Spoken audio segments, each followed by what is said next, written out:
channel, guys, and for today's video we're going to cook creamy chicken fillet with baby potatoes.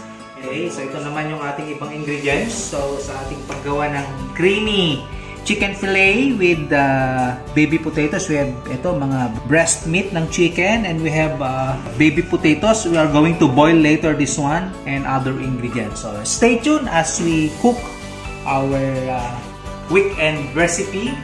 So it's Sunday actually, guys. Every weekend we prepare food for the family. So tara, umpisahan na natin, guys. So next to prepare ay ang ating creamy chicken fillet with young or baby potato. Okay, so i-slice muna natin itong chicken breast, guys. Then saka natin i-boil itong baby potato. Okay, so mag-slice tayo ng chicken. Okay, so pag i-slice natin kailangan maninipis lang, guys. Kadalasan na ating binibili ngayon, guys, ay chicken. Mas mura kaysa sa pork dahil grabe ang presyo ng pork.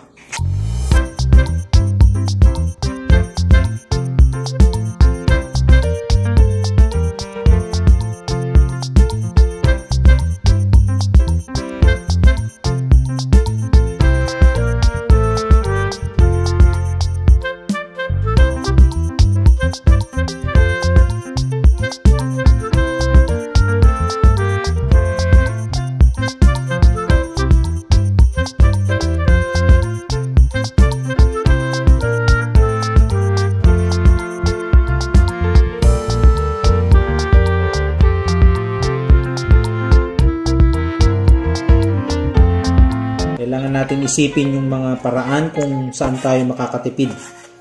Few more chunks to be sliced, guys, and then we're good to go to cook our signature dish. Ito yung aking tatawaging creamy chicken fillet with baby potatoes. First time kong lulutuin ito, guys, no? Okay, so atin lang i-boil yung ating baby potato, no? We add water. Okay, and then also we put some salt. Then boil na natin, guys. Okay. Right. Okay, lutuin natin mabuti itong potato, guys, no? Yung katamtaman lang, hindi masyadong malambot, hindi din masyadong matigas. Yung katamtaman lang, you can bite it. And at the same time, hindi din masyadong matigas. So, i-boil natin ito, guys. Right. So, ito na yung ating chicken slice. Okay, at dito na rin yung ating gagamitin.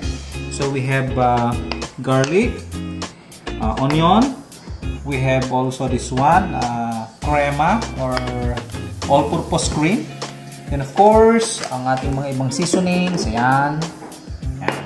Yan lang kayo, guys, as we keep on cooking. So ito na yung ating na-slice na chicken breast. So i-marinate natin ng konti, guys. So first, let's put some black pepper, right? Then some seasonings. Okay. Then of course a little bit of soy sauce. And of course oyster sauce. Okay. And a sprinkle a little bit of olive oil. Mix it.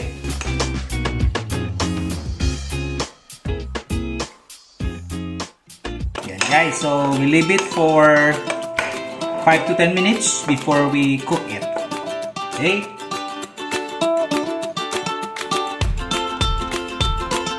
Guys, so ito na yung naluto na boil na baby potatoes. So next step is to remove the skin, ano? Kailangan natin tanggalin yung skin ng baby potatoes na gaya nito kasi medyo matigas siya, no? So madali lang tanggalin, guys, lalo na pagka ito ay naluto na, no? Yan.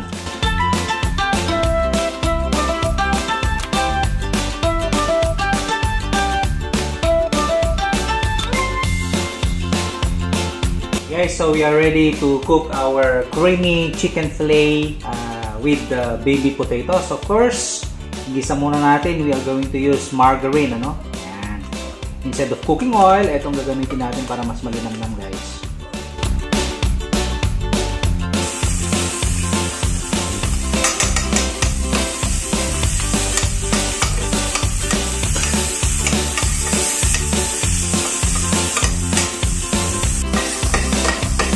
Then we put the 4 pieces garlic clove and crush.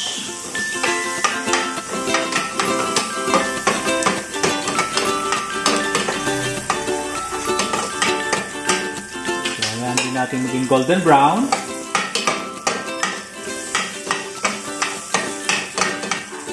And then of course, the onion.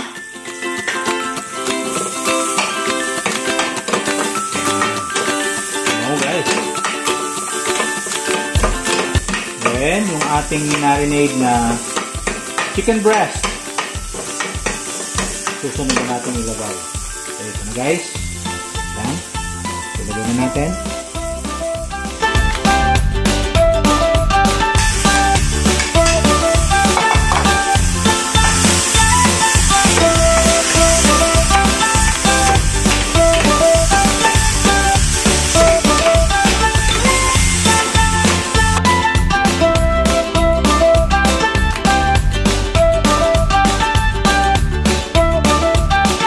And we add oyster sauce.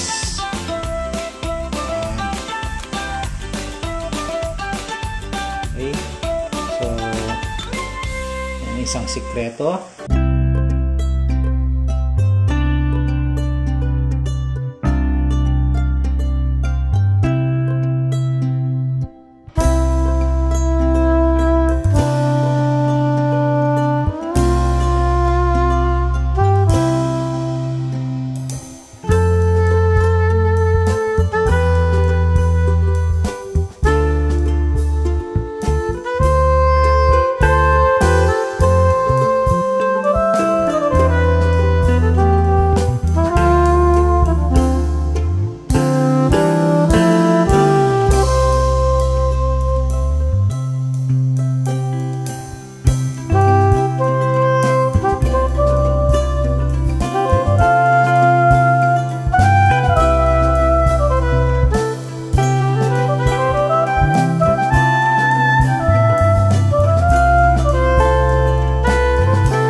time, guys. Till next time. Thank you. Shout out to all the teams in my premiere. Thank you so much. Bye.